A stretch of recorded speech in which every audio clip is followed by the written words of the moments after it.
You're listening to the DGD podcast, Sponsored by La Touraine.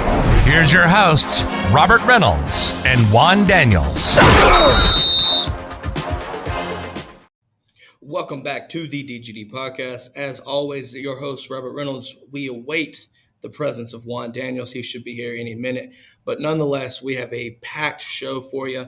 Look, if you were with us Friday, you know we did the offensive side of the ball. Graded each position group, broke it down, and we're here to do that for the defense today. Obviously, if you're not familiar, the 2022 class was loaded on defense, so there's a lot to break down. Look, I'm telling you right now, overall, you're going to see some really high grades, and that's because Kirby and staff killed it, in my opinion. But look, make sure you check out La Touraine, the sponsor of the DGD podcast. As always, use code DGD for 10% off your purchase site-wide. With that being said, though, guys, look, we're going to go ahead and jump straight into this, and Juan gets here, we'll continue, and I'll start that right there. But first, we're going D-line. And obviously, as everybody knows, right, everybody knows that the D-line is arguably the best D-line haul I think I've ever seen. It's just insane, in my opinion. You look at A&M and what they've brought in, and that's fine. But Georgia, obviously having to replace guys like Jordan Davis, Devontae Wyatt, it just fit out perfect, right? It just fit perfectly with what we've replaced it with. You look at guys like Mykel Williams, which obviously is the high 24/7 composite, has him at 4 overall. So highest recruit in the class to fill in that D-line. But then you got his friend Christian Miller as well on February 2nd, the signing day. Then you have Bear Alexander kind of fitting in that nose tackle. Sean Washington, another guy that, in my opinion, vastly underrated. I'm telling you right now, guys, and feel free to grade as you go with us. This D-line class, I know there's been a couple misses, but I'm giving it I have to give it an A+. Just everything that we're missing, everything that we're going to be, needing to replace. I think Trey Scott and Kirby knocked it out of the park with finding those replacements. You look at Trayvon Walker, which is, in my opinion, probably one of the hardest athletes, if you want to say, to replace, and you get Darius Smith. And a lot of people, I don't even know if people realize just how athletic this kid really is. And he's got the measurables. He's like 6'6". It kind of fits a Adam Anderson type role. Obviously I don't think you're going to find a freak of nature like you would with Trayvon Walker. But I'm telling you right now, Kirby and Trey Scott legitimately killed this D-line haul, and I have to give it an A+. I just have to. Kind of sitting there, one of my favorite things about Christian Miller and Mykel Williams, and cannot forget this other name, Marvin Jones Jr. Looking at that right there, I'm telling you, those three right there, in my opinion, with Bear Alexander in the middle, is shaping up to be just a ridiculous defensive line for the next several years. Just no question about it. I genuinely think you have the next couple years to see guys like Mykel and Marvin Jones Jr., Christian Miller. I think you're going to see, in my opinion, I think you see Mykel Williams play early, and I mean early and often too. So, you have – obviously you got Jalen Carter replacing Jordan Davis, but at the same time you also have, Bear Alexander, whether he fits in to kind of play the Devontae Wyatt role or kind of plays into sub behind of Jalen Carter. We shall see. Definitely as strong as an ox, for one. But then Sean Washington might be more of what you might call a project, but my man is ridiculous, and he's just sheer measurables. He's just a monster of a human being. So taking that, getting him in this class and developing him. Look, Jordan Davis was a 3-star, got developed, and turned into a freak of nature that's All-American and more than likely a first-round pick. There's no question about it.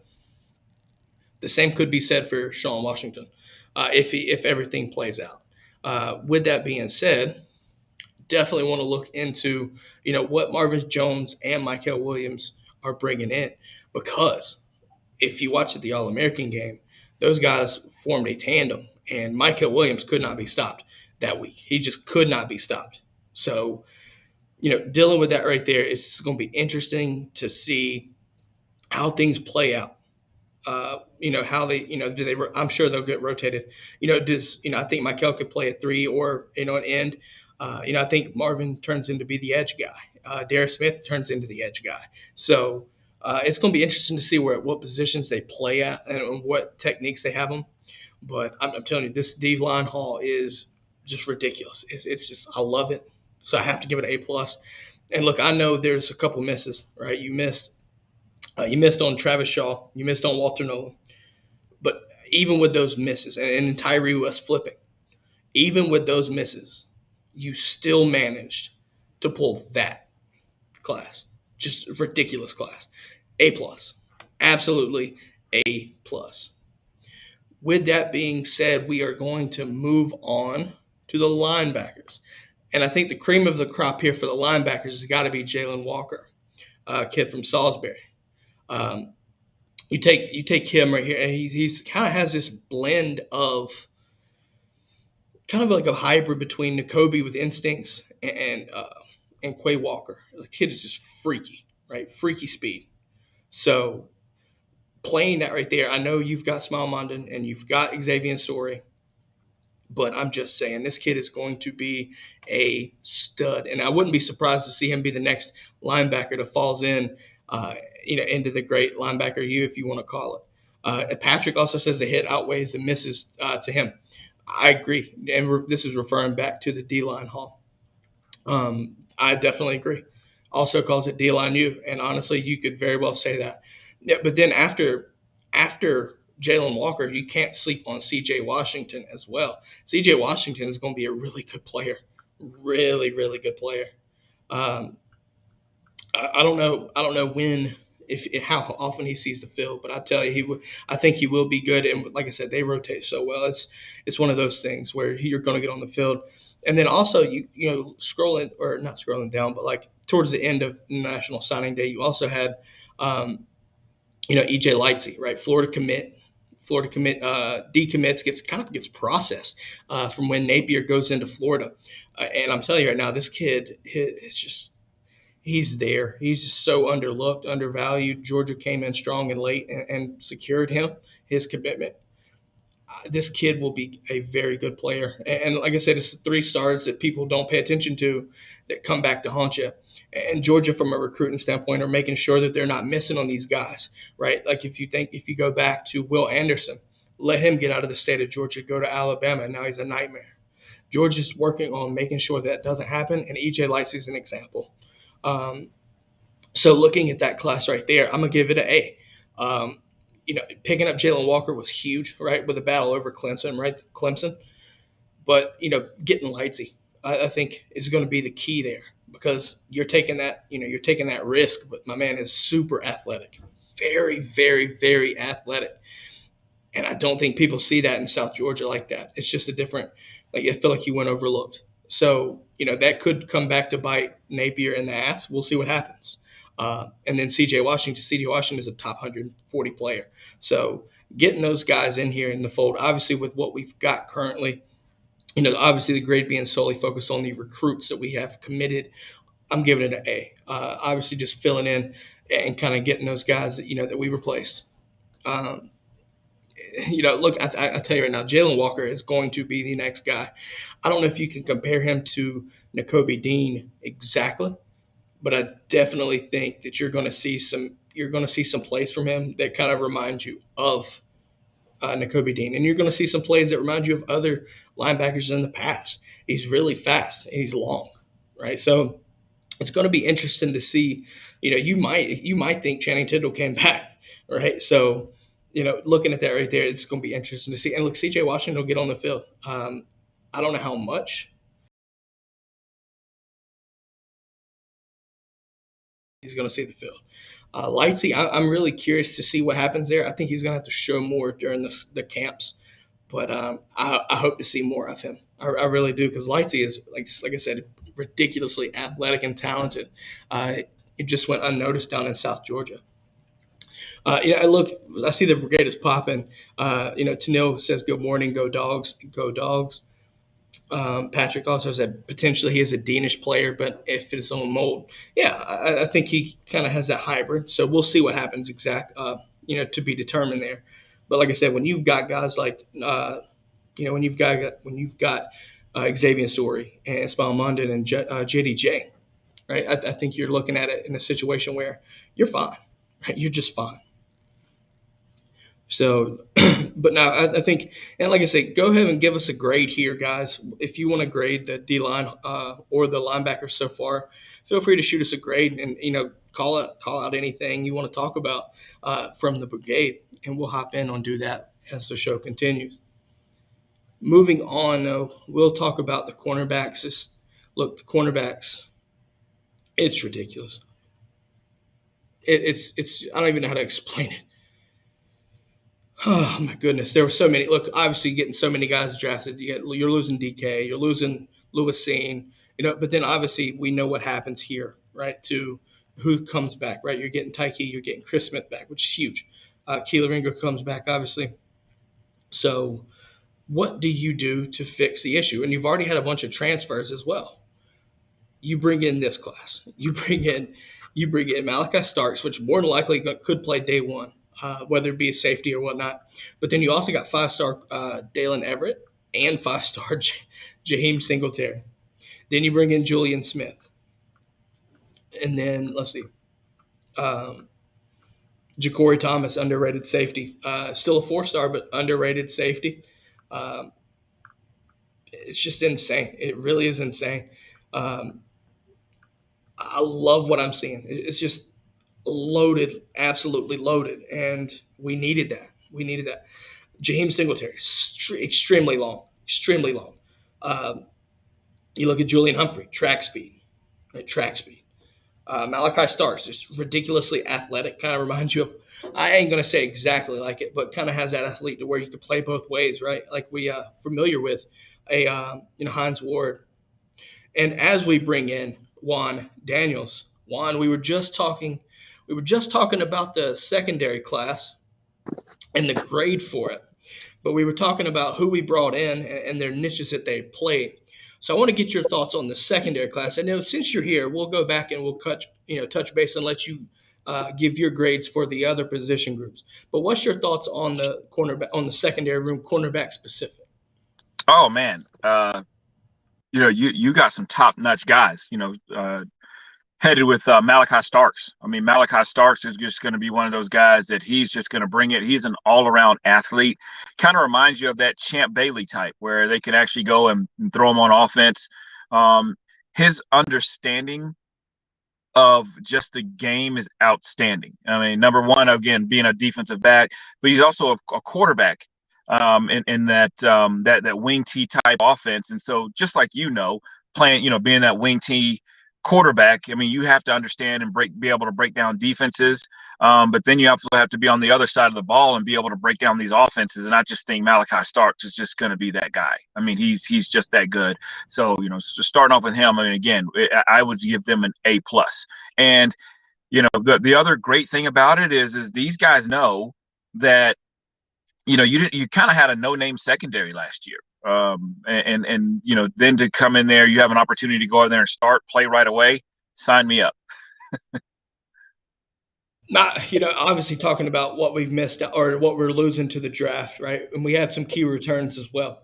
But, look, we were, like you said, a no-name secondary last year. Keeley kind of really stood out at times. And honestly, Darian Kendrick was kind of that rock, in my opinion, for the secondary. So, losing that, it's going to be quite interesting to see. But I'm telling you, the talent is there. There's no question about it. And I do think you're going to see these guys rolling in relatively early with all the transfers that we had as well. These guys are going to get some early playing time. And honestly, It wouldn't surprise me. It would not surprise me to see a guy like Jaheim out there starting. Now, whether he starts is going to be the question. But it wouldn't shock me. Because Kirby loves those those dynamic long corners, right? Physical. Yeah. But when you're that long, you look at what Ringo brought to the table, and look, Jaheim is not. He's not Julian Humphrey fast, but he's definitely capable of holding his own. And looking at what I mean, we'll talk more about this Friday, but with Oregon and the schedule, looking ahead as we look ahead throughout this off season. it's going to be interesting to see, where these guys fit in. I think you take Malachi and put him at safety. I think Ja'Cory Thomas is a true safety. Jaheim, I think, is a true corner. I think Julian is a true corner, but I think you could see him play out of the nickel perhaps.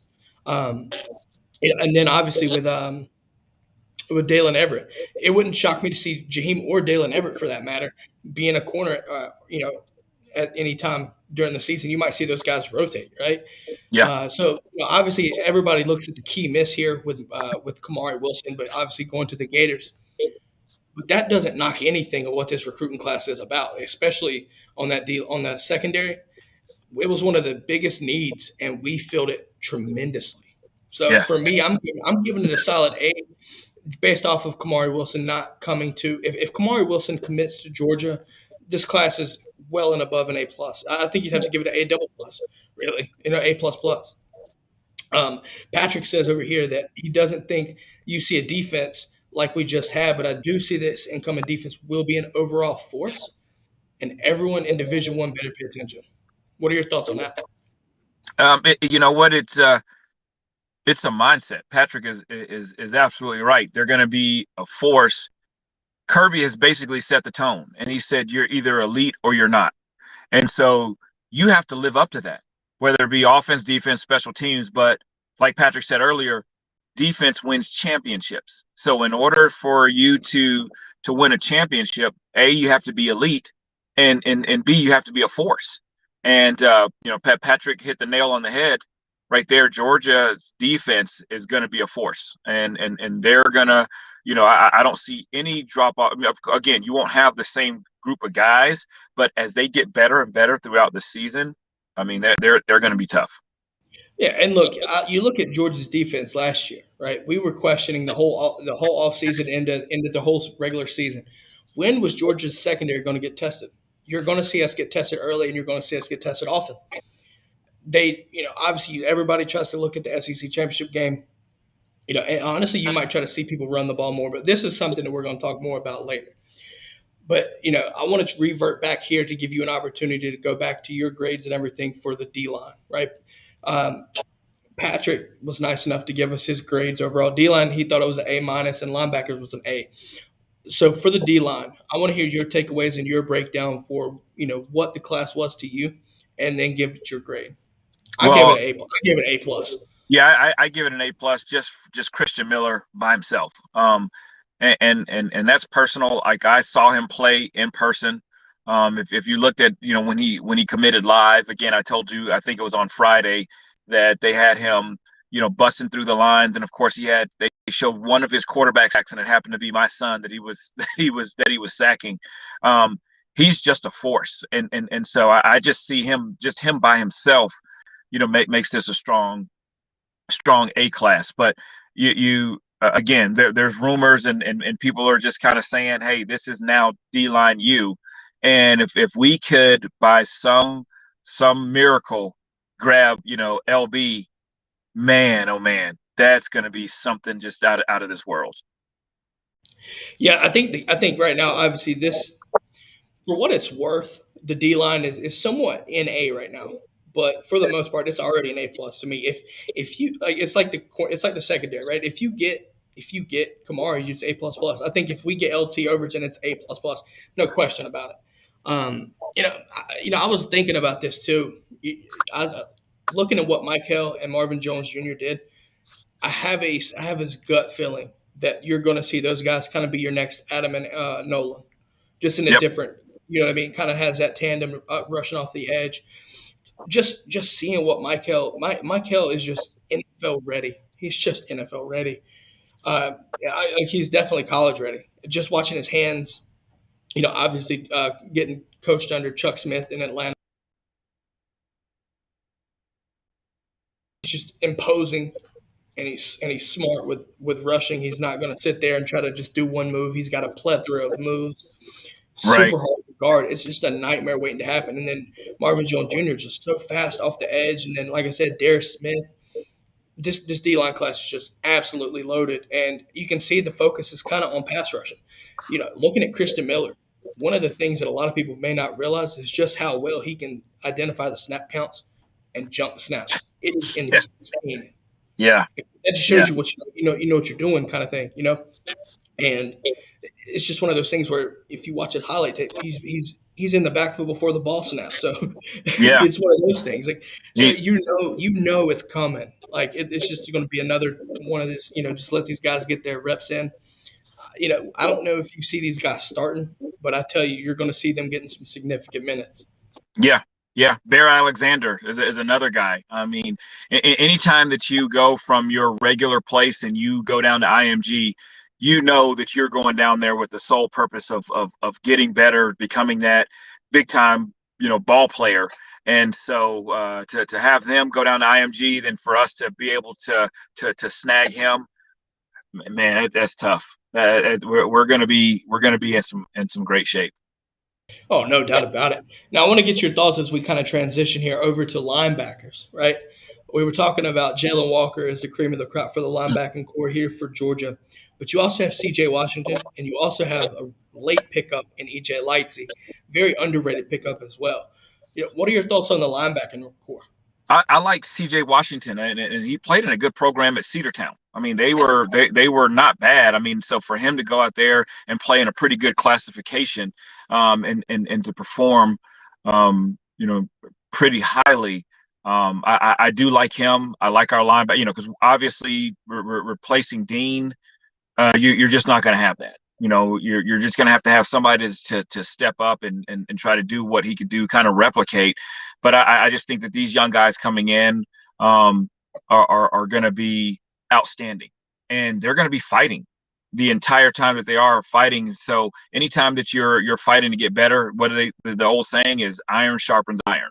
And I think that, and I wouldn't be surprised if one of these guys, I like Washington, to come in there and just kind of make a splash, and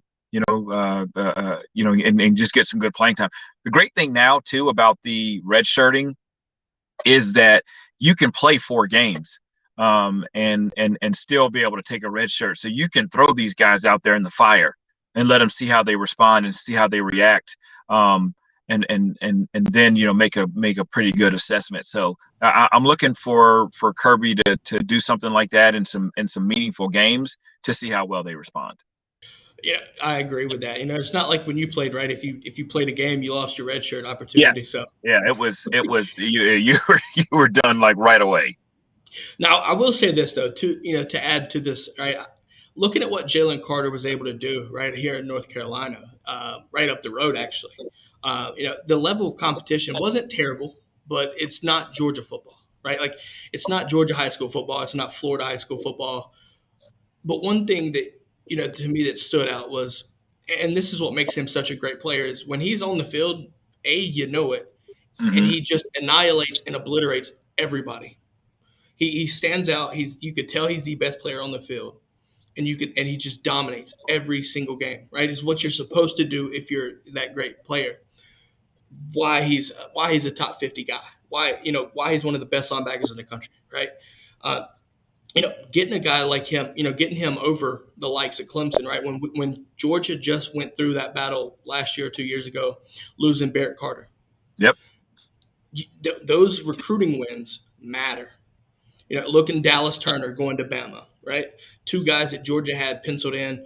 If you want to go back to it, I know it was kind of a longer shot, but Noah Sewell, which we'll talk about Friday. Noah Sewell, I'm telling you right now, getting these guys, getting a Jalen Walker, right? Getting Yeah. EJ Lightsey, Florida, and as soon as Billy Napier comes in, he gets processed out. That could come back and bite Florida in the ass. And Yep. honestly, I hope it does. I really hope it does. I hope it does. Yeah. It's Absolutely. just so looking at what we brought in, right? I want to kind of give an overall grade, for the whole defensive unit. Tell us why you gave it the grade that you did, and then obviously if what could make it better, what things like that. I would give it an A.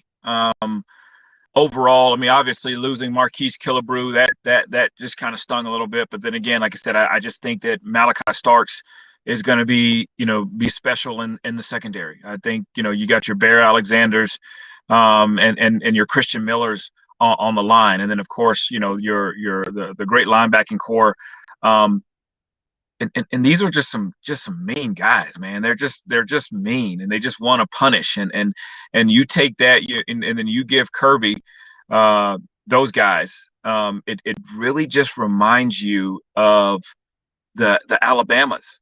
It really, really does, because they just had some mean guys. They were just basically known for defense, and they knew they were going to get these top-notch guys. And so it was to a point to where, who wants Alabama on their schedule? Nobody did, right? And then now if you're looking, especially like Oregon, I mean, I know Oregon, they're excited and for the challenge, and say, hey, we're going to play the dogs. They just won the national championship. But deep down, do they really want to? I don't think so. I mean, I don't. And so it starts with this class right here, this 2022 class. That's the one that's going to be after our national championship. I just think looking at 2023, we're just going to get bigger, better, stronger, faster, meaner, tougher. And, it's going to be, something crazy. So I'm going to give this one an A overall. And then the classes after that, I mean, are probably going to get E's for excellent. I'm pretty sure. Now, I'll tell you this. I give it an A as well. I think there's a couple misses that we could get. If you give me these two players, and this whole thing turns to an A+. Give me Kamari Wilson. Give me Travis Shaw. You get those two, I'm telling you right now, that's an A+. There's no question about it. There's no argument, debates. Just an elite class. It's just an elite class anyway. But that just brings it that extra step. As far as kind of a superlative here, I do want to call out this, and I'll let you respond as well. I want to give an X factor, or like the MVP for this class, and I also want to do the sleeper for this class. I want to start with the MVP, and I'm telling you right now, I think it's going to be Mykel Williams. Just seeing how college ready he is, he's going to make an impact immediately, and he's going to be a huge impact as well. Whether it be filling in for where Devontae where Devontae left off, or putting him on the end and just creating havoc, because he's super fast and he's got great hands.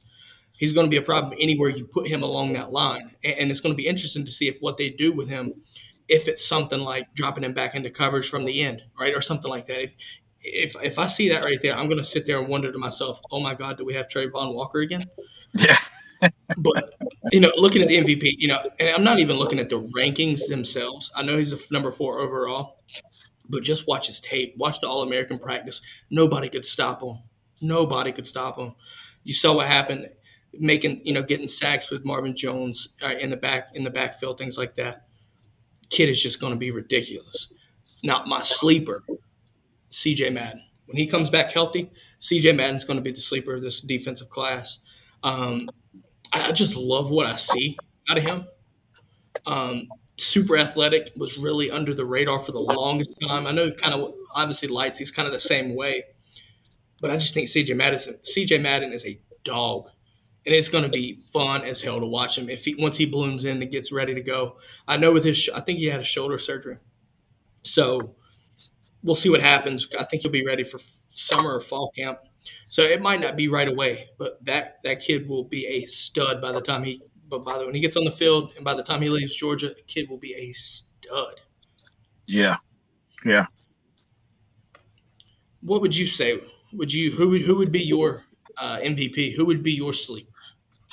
My MVP is going to be, Malachi Starks. I mean, he's again, he's a 5-star for a reason, but I mean, he is every bit of why Jefferson was even successful. And it's funny too, because you'd see the games where Jefferson actually played Raven County against Gunnar Stockton, and he was able to shine offensively and defensively in those games. So I'm going to go with Malachi Starks. My sleeper is going to be Denylon. Not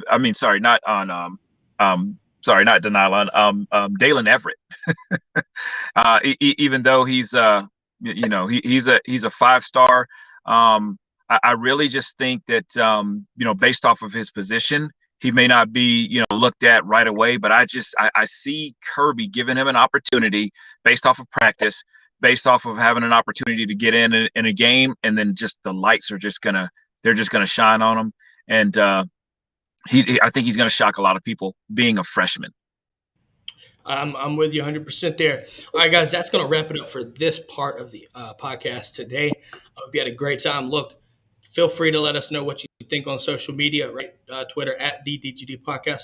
Tell us your grades on these defensive classes if you're following us. Other than that one, look, it's a Monday. Made it through the weekend. Now we're here on Monday. Get ready for Friday. We can give you a preview. We're talking Oregon. Got a couple guys from the Quacked Out podcast coming on. Yes, sir. Yes, sir. Really looking forward to that. Can't wait. We're doing a way too early discussion here. Look, we're going to talk about Oregon more. I just definitely want to get some stuff going and get some notes as soon as possible. Right? Get some. Look, they took our linebackers coach. They took our DC. So we're gonna have to talk to them and see what life with Lannon's like with them. Talk about their recruiting class. Look, they had a really, really good recruiting class for what it's worth as well, losing Cristobal and then picking up Lanning. So we're going to do a lot of previewing there. And, with that being said, Juan, it was a pleasure having you again and look forward to doing Friday. Yes, sir. Go Dogs. Go Dogs. Thanks for listening to the DGD Podcast. Make sure to subscribe wherever you get your podcasts and to the DGD Podcast YouTube channel, where you can watch live Mondays and Fridays at noon Eastern. And don't forget to follow us on Twitter at the DGD Podcast. And check out the website at www.dgdpodcast.com.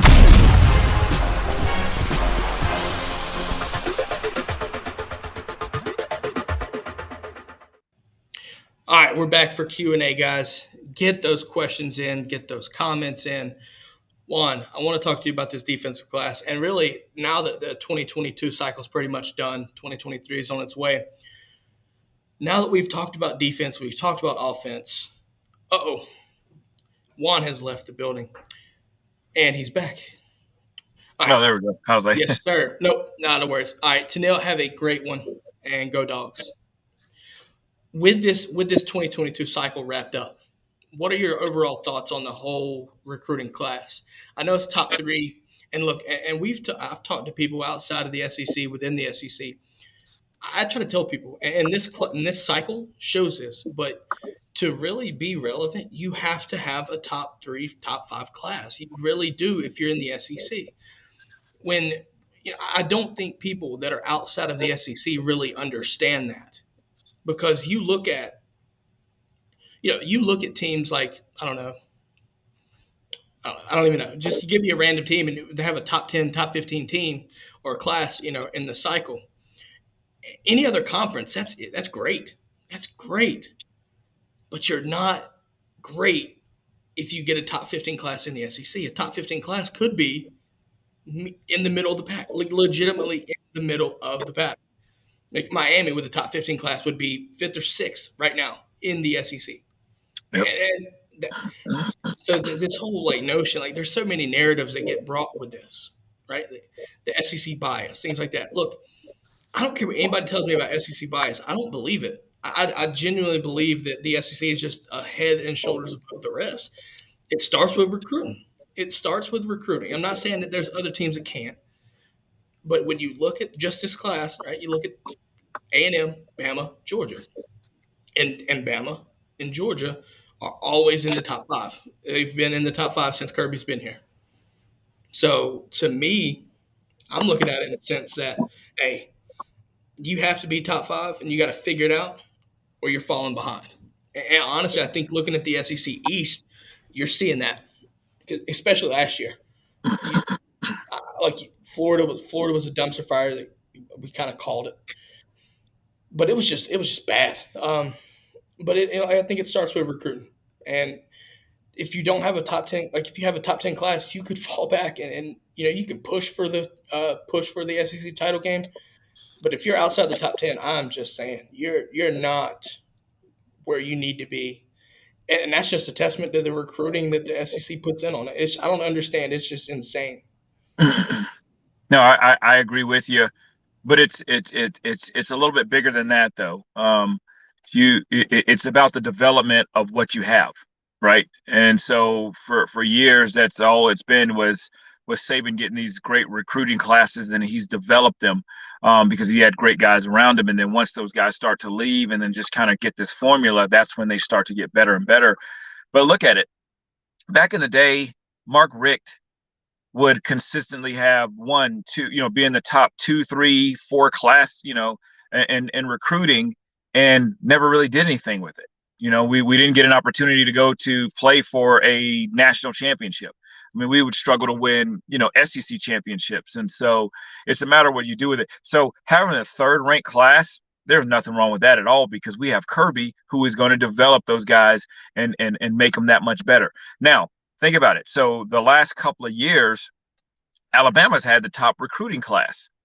They didn't look like that this year at all. Defensively, they looked really, really bad. And it was just very un-Saban-like defense. He actually looked like, and they played like a team that was in the Big 12. Yeah, they score a lot of points, but they gave up a lot of points. You look at the Florida game and Arkansas, and even though it was late, they still gave up 21 points to that Ole Miss team that, when they were beating them 21-0 at one point in time. And so I think right now we have the edge over Texas A&M, also over Alabama, as far as developing these players to make them that much great. Texas A&M has the number 1 class. They got all these 5 stars.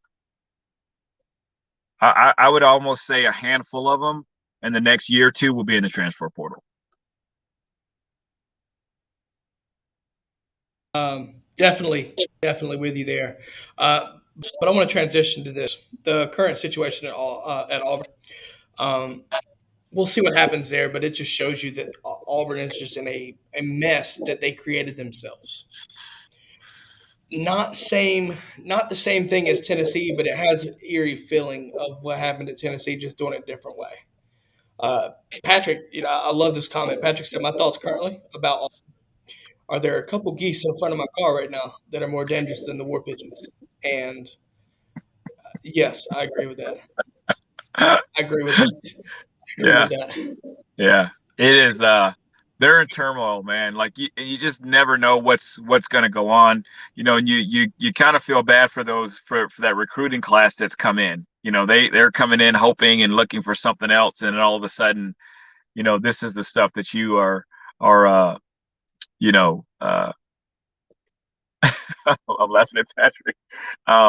It's just something that it's just a terrible situation to walk right into. I'll tell you what, though. Harsin can recruit his ass off, taking a 5. He can develop, I should say. He can definitely develop. Man turned a 2-star into a 5-star, didn't he? Yeah. Yeah, he did. That's so mean. Yes, mean. He did. Sorry, guys. Yeah. No, I'll tell you what. The whole thing just kind of has this Petrino type feel to it, doesn't it? Oh my goodness. So we're getting a comment from Facebook users asking if do we think if we can keep all these DBs in the class. My opinion, I think you lose one next year, but we'll see. I think it really do. It may be, honestly, I think you lose another one, but I think it's going to be more somebody might be on the roster already. Yeah. If you're talking about, you still have Tyke Smith coming back, right? Tyke Smith is coming back. Well, yeah, Tyke and Chris. Yeah. Tyke and Chris both coming back. So if you're talking about strictly recruits from this class, why do I feel like it would be Ja'Cory, or not Ja'Cory, but Julian? Yeah. I mean, I'm just making a prediction. If, right, this is all if. I mean, I'm not going to say anything further about it, but if I had to choose, I'd think him, because I know he trolled Florida and everything, but he had some serious interest there with Florida, and depending on what Florida does this year, there could be that chance. You know what I mean? Yeah. But he's also the farthest away from home, and to me, that's a key. When you look at guys, the transfer portal, especially like that this past year, not this year, but this past. You look at Major Burns, look at Tyreek Stevenson. Both of those guys go home. Mm-hmm. Right. So to me, Julian being the farthest away, if I'm not mistaken, that's telling to me. So I mean, I would think that, but Who knows?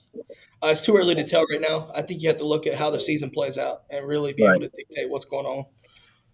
Um, oh, gee, Patrick said he's got video. He can prove it. Oh boy. Oh boy. That was me of trying not to laugh. Yeah. Yep. Other than that, if there's anybody else, feel free to shoot in some last minute questions. I think, overall, I'm really liking this class. And I'm not discrediting this class, Juan, but the 2023 class is going to be even Oh, better, it's gonna even be better. unbelievable. It's gonna be unbelievable. It's weird to say this, but Georgia's starting to produce more and more elite talent. And Yep. there was so like per capita, Georgia's like overall the best per capita. It's just crazy that it's getting better. Yeah. So much better. Now, So I much feel like better. it's got to be the Atlanta hub, right? I would think, but like It's just kind of overall, yeah, it's overall you're getting a lot out of Gwinnett County. yeah, Gwinnett County is, where you're sitting there looking, Gwinnett County, Hall County, is where you have like your Malachi Starks, and then you had your, Denilons and all that. They were originally in Gwinnett County. The same with Marquise Killebrew. So a lot of these big time schools are going to be Gwinnett County. Then yeah. stretch out a little bit until to the greater Atlanta area. Yeah, look, and we also get this question: do we have a real chance with Overton? I think so. I really do. For me, I think the big factor here is A&M and Oklahoma. His dad being an Oklahoma AD, or not AD, but played at Oklahoma, but AD at Kennesaw State. That this Yeah. to me tells me like it could be either one, but my I gut think tells me, I think he stays home. I think he stays home at Georgia. He's friends with Denilon and that group. So the only thing that would pull him to, obviously, Marquise Killebrew and Denilon, they all played in the same area. So obviously they're probably bidding to try to figure out, if they can pull him. But I just think he's just going to be a Georgia guy. I'm always worried about Texas A&M. I know they look. I understand what they brought in that class. That class is ridiculous. I feel like you might have a better shot at playing early if you go to Georgia, but you Mhm. also have to watch out for Oklahoma. I know they're probably out like on the outside looking in, if what people might think, but I think they have a better shot than most people realize. Than most people realize outside of the Sooner fan base, right? Like that legacy type thing. Look, I expect 2023 class with Justice Haynes. I think you see that right there. You saw Drew Bobo. You look at these right here. I think that matters too. So you can't count out Oklahoma. But I'm telling you, in my opinion, um, it's just going to be interesting to see, right? Yeah. I would love for him to be a Georgia kid. I think he does, but I'm so torn on A&M because of, let's be honest, the NIL bullshit. I'm telling you, that has a factor in it. I don't care if anyone tells me otherwise. And I'm not going down that rabbit hole, but even with even with what they brought in, there's still that chance that he could go there. Look, he's a top 10 player, and he knows it. He's good enough to play. He's going to play if you're that good. Yeah. I don't think it matters what position, like what he plays in. I think he can go wherever. But I'm telling you that Yeah. staying at home And is I going to wonder, hurt. like those like where he is. I wonder if he was a reclass before, um, where he would have normally been a 2022 guy, but then he reclassed to be a 23, and now he's just going back to, to his original class. So those are some things that I also wonder, when it comes to him. So, but I see a Facebook user said, I can't imagine Travis Hunter staying at Jackson State. I totally agree with you. I think Travis Hunter is too flashy of a guy, and the competition that he's going to get at Jackson State, versus what he would get in the SEC or even the ACC for that matter, is something that's going to be way too appealing to him. I don't know how to feel about it. Look, I'm glad that he made history. I am. I think it's one of those things where like you put HBCUs on the map, right? Whether he Yeah. sticks around or not, it's the fact that he made history. Now, Yeah. I would love to see him stick it out there and just to kind of prove, drive the point home. Because regardless of regardless of whether he stays or not, he brought exposure to HBCUs. And let's be honest, Right. when it comes to NFL, when it comes to Hall of Fame, there's been a ton of guys come from HBCUs that have been Hall of Fame players.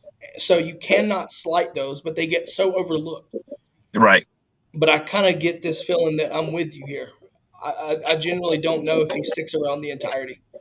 But nonetheless, I think he opened up the floodgates for elite prospects to actually go there and get something out of it. Maybe whether it happens is to be determined, but I think that you could see that happen. I really Right. do. But I mean, like I said, it's a good thing to see that, and definitely Florida State fans were not happy. But it's one of those things where, like, he definitely brought some exposure to it, and if they play well and he plays well, think about that, right? He plays well. Other elite kids are going to be like, hey, look, he went there, he played great. Coach Prime developed him, gets off to the NFL. If he sticks around, that opens the pipeline. Hey, look, I can go to an HBCU, right? And that's going to be a big problem for your schools like Bama and Georgia potentially, because the elite guys can see I can go anywhere. My talent, I can go anywhere. Now, how much of that is money, we'll see, but you get what I mean. Right. Right. Completely. But like I said, it's going to be interesting. Juan, what do you say we wrap this thing up for today, man? And I'm glad everybody came in with the questions after the show. Look, can't wait for Friday. You're going to have the guys from Oregon on. That's going to be a blast. Hopefully, That's we're going gonna to be get some. cool. I need the dog fans to come out because I have a feeling we're going to see some Oregon fans in here. So let's be subtle and have a nice discussion Yes, ahead sir. of time. All right, Juan, have a great day, my man. And Yes, sir. Go, Go everybody have Dogs. a great day.